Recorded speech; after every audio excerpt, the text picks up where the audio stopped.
Daqui o console. Sai aqui da luz. Tá meio escuro. Tá ele aqui ligado. Cadê o controle? Aqui o controle. Vou mexer aqui no controle pra tu ver. Aqui a luzinha ligada do controle. Vou aqui a mexer, ó, controle. Pra cima, pra baixo. Tá vendo? Acende a luz aí. Ele tá aqui ligado, como tu pode ver. Tem isso aqui que veio na caixa. Deixa eu mostrar ele aqui atrás. Ele tá meio escuro, mas dá pra ver, né? Os cabos dele tudo conectado. É Ultra Slim esse. Tem esse cabo aqui, que é do controle.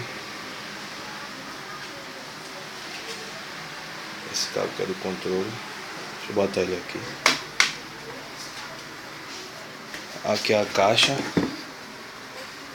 Tá vendo? 250. Tá aqui, ó. O negócio que veio nele dentro da caixa. Veio esses papelzinhos aqui da Sony.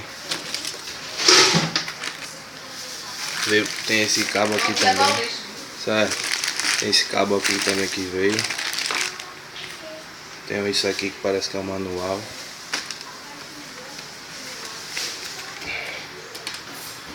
Tem mais isso aqui.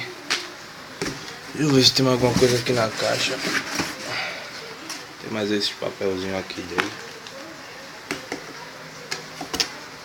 Deixa eu ver se tem mais alguma coisa.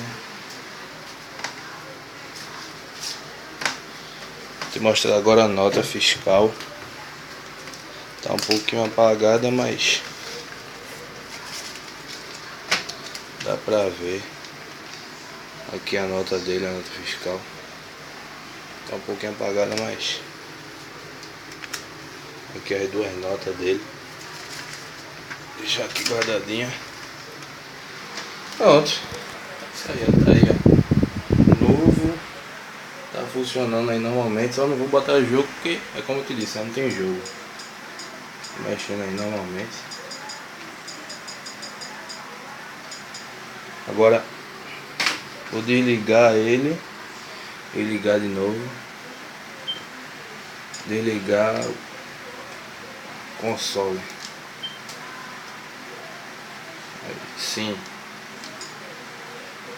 Pronto.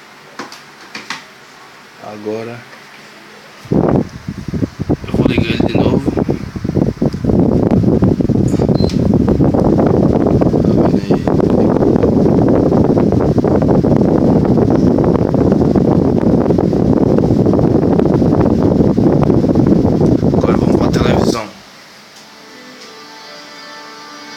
Ligando normalmente. Pronto. É isso aí. Se faltou alguma coisa, tu me diz que eu faço outro vídeo. Abraço.